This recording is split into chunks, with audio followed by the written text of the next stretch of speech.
First, I want to talk about this new development. The NCAA said today they came out with a COVID policy basically, and how it's going to be applied to the NCAA tournament, and that this has been a question, like what happens if a team tests positive? What happens if a team can't play? What are you going to do?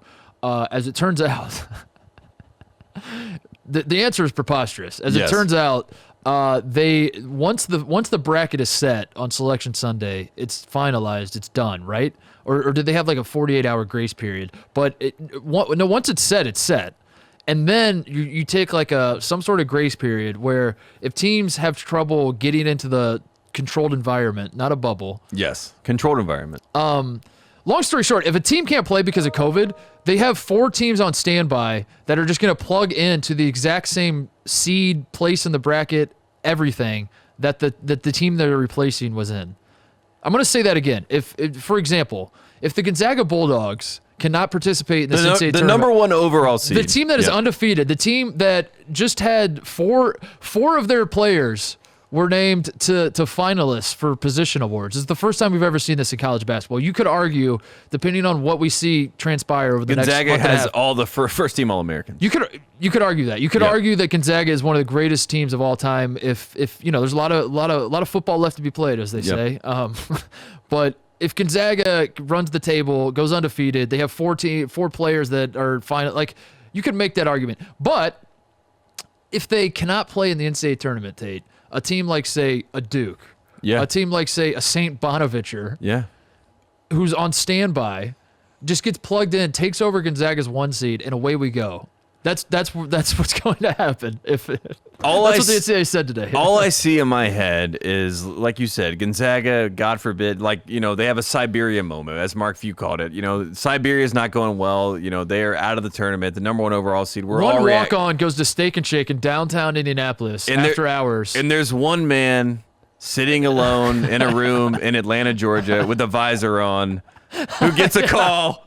It says, you are now the number 1 overall seed in the tournament, Josh Pastner. Welcome to Indianapolis. I mean, that would be, to me, the greatest scenario ever, where Josh Pastner is the number 1 overall seed for the rest of his life, wearing the face shield. Because then he has to wear the face shield forever, like we joked about. The Rip Hamilton thing, he has to do that at that point. The illusion of, like, this season mattering has been completely thrown out the window now. Like, this is, we kind of knew this coming into the season, that they have to play the tournament. That's what we keep hearing. Is like they have to, even the coaches that wanted to go on pause, like Rick Pitino was a proponent before the season started. Like, let's pause the season, start it later, and so that way we can get the tournament in May. And then Coach K comes along when Illinois hands him his ass, and he says, let's take a break, but come back and make sure we do the tournament. And every single coach that was maybe not against playing, but like saying, now let's take a second and talk about this, every single one of them still said, but we have to play the tournament. That was like the one thing everybody agreed on.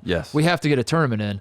And to reach this point now where it is so brazen and so obvious that literally everything that has happened in the regular season obviously does not matter, in the sense that, like, that could be a situation that Baylor, I mean, that's the most extreme situation. You have 2 undefeated teams. You could theoretically have 2 undefeated teams.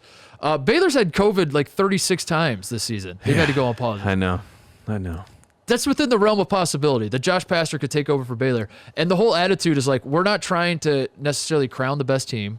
Literally all we're doing, we're trying to satisfy contracts. We're trying to make sure games are played on time, that they can point a television camera at it. And we're trying to cash some checks. Literally.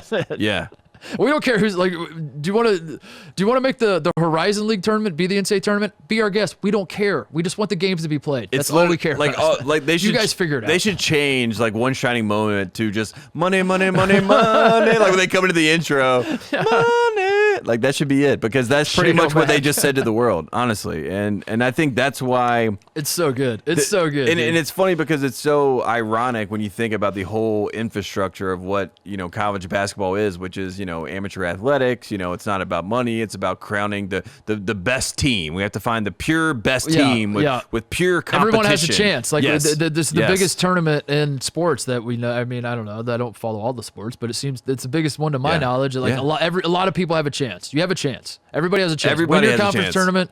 Win the win the NCAA tournament. There you go. You're champions. Everyone has a chance. It does pivot and make you think, though. If you are a gambler and if you are someone that bets on college basketball, which, I mean, there are people in the world that make a lot of money betting college basketball games. I think Kendrick Perkins made some joke about how he makes so much money betting college basketball because, look, a lot of times you can see there's a clearly better team. I'm just going to bet the money line. I expect them to win. You can make money. But with this NCAA tournament and the wild futures and the wild odds that we have for some of these teams, the fact that we have the variability of a team that isn't even in the tournament being able to potentially be able to like think about the odds of think about Vegas trying to figure this out. There's a chance that a team like Dayton, let's just say, for example, let's say Dayton somehow is a team that gets pushed in. I don't even know if they're technically even on the bubble right now. They probably aren't. They're probably too far off now. But let's just say that happens. They push them in. We always have last year, Dayton. Yeah, I love you, Dayton. Yeah. I just wanted to say Dayton. I want to talk about Dayton. I feel like we haven't talked about Crutcher at all this year. So anyways,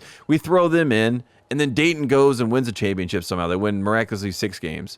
The odds on that are like 500 million to 1. Yeah, exactly. If worst case scenarios happen, it could be a joke. But let's hope, knock on wood. Yeah, we're very superstitious here. We'll do all the things that doesn't happen. We've spent so much oxygen talking about what ifs in a COVID era that, and a lot of more often than not, nothing really happens, and it ends up being a non-factor. But. Yeah, knock on wood for sure. Yes. But this is just to see it written out like this, and it looks ridiculous. It seems ridiculous. It's like you're like. It feels. Do you believe that would actually happen? I mean, if we go to the extreme, that Gonzaga contracts COVID in the WCC tournament or whatever, and Mark Few's the press conference he did when we talked about the last show, where he's like, "I swear to God, if any of you assholes give me COVID, yeah, I'm out." Talking to all the other coaches in the WCC. Yeah. If that happens, the worst happens. Do you really think the NCAA tournament is just going to go on without Gonzaga? I feel like maybe, yeah. And to say that out loud is insane. I would say definitely yes. That's insane. You can't you can't do that. I know. You can't do that. I know. That's why the fact that there were people that got in a room. There will be riots. They wrote this out and said, "Yep, that's it." Yeah. I mean, I get for practical reasons, it's the only way that they can make it work. But at the same time, it's crazy. Just for my own sanity, I have to think this is going to be an Ohio State football Big Ten situation where you put it down on paper and then you watch it play out, and you're like, we can't do this. You're like, oh, when we wrote the rule, we kind of thought it would be a 15 seed that couldn't play, and we'd plug in another team. But even that's unfair. If imagine that you're a 2 seed, you've had an unbelievable season. Mm-hmm. You're Villanova. Alabama's a great example. Alabama's probably going to be a 2 seed. This is the best season of Alabama basketball we've seen in a very long time. The fans are excited. I know they just lost to Arkansas, but if you're an Alabama fan, you're feeling good about this season. Your first round, you can see the draw. You have a 15 seed, some tiny ass school that you're going to crush. Oh no, they test positive for COVID. We're plugging Montana's not coming anymore. Montana's not coming anymore. You got to play Georgia Tech. What? You got to play UConn. UConn misses out, and now, congratulations, you're playing UConn. UConn, you get to be the 15th seed now. You get Alabama in the first round. That's insanity. That's insanity. And I mean, I guess for content purposes, it's amazing. So whatever. But as a guy whose alma mater might get a 1 seed, no, I don't like it. It'll be the most open tournament ever going into it as far as odds and the conversation around it, because like you said, there's going to be the conference tournaments, which is going to be the whole other thing. Did they say what's going to happen if so that's before the tournament starts? What happens if a team contracts COVID? There's an outbreak going into the Elite 8 or something. They just lose. Yeah, just forfeit. It's a loss. It's literally just a forfeit? I mean, that's what it seems. That seems to be the implication. I don't think it was specifically written that way. What the hell? It's crazy. It's so stupid. It really is. This is the dumbest season of all time. Oh. What do we call it? Because the NBA joke is a Mickey Mouse ring. That's what all the trolls say. It depends on who wins it. Okay. All right. You're right. That's a good idea. If Ohio State wins it. If Georgia Tech wins it, I'm calling it something terrible. If Gonzaga or Baylor wins it, it's legitimate. Whatever. All right, enough about that. It's insanity. I don't know what I'm cheering for. You're not cheering for people to get COVID, obviously.